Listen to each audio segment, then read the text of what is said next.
Para mangyari yung gusto mo sa reality, 'di ba ang una is imagination. Kailangan ma-imagine mo yung bagay na gusto mo. Pangalawa, kailangan mo mag-take action. And habang binabasa ko nga 'tong books na 'to, itong The Magic of Manifesting Money is meron akong na-recall kasi nabasa ko na rin dito sa The Secret. This one is Rhonda Byrne na book, itong The Secret.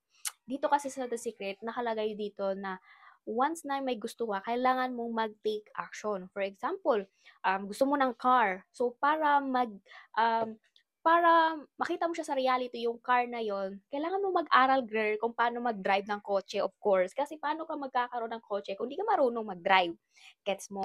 For example, gusto mong maglipat ng ibang bahay, kailangan mo nang mag-impake ngayon pa lang kahit na hindi mo pa alam kung ano yung exact date na gusto mong lumipat ng bahay.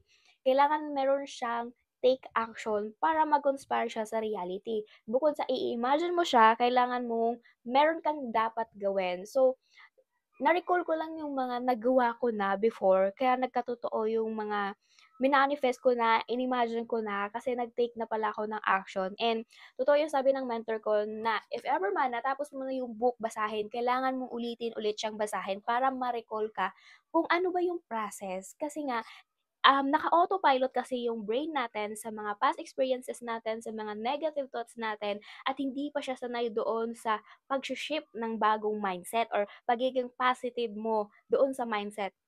Kaya kailangan mo magbasa ulit ng paulit-ulit kahit na nabasa mo na siya para ma-recall mo siyang gawin.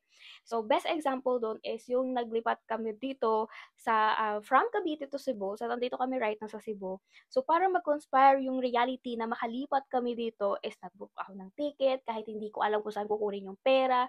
As in, nag-book ako ng ticket, nag-book ng hotel, naghanap ng bahay kahit na wala pa akong hawak na pera.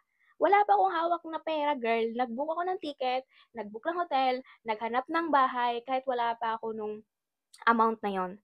Then eventually nagkaroon nga siya ng pera 'no, tapos ayun na nga, nangyari na nga siya sa reality at nakalipat na kami dito. So yun, naalala ko lang siya na ganun pala dapat yung process. If gusto mo mag-travel, kailangan mo i-book yung travel na yon para mag-conspire siya sa reality. Hindi mo na kailangan isipin kung magkano yung amount na maiipon mo for that travel. Kailangan mo siyang i-book, kailangan mo mag-impake na ngayon pa lang, tapos mag-book ka na ng ticket kung saan mo man gusto pumunta, gano'n siya. Bukod sa i-imagine mo siya, kailangan mo mag-take action doon sa gusto mong mangyari.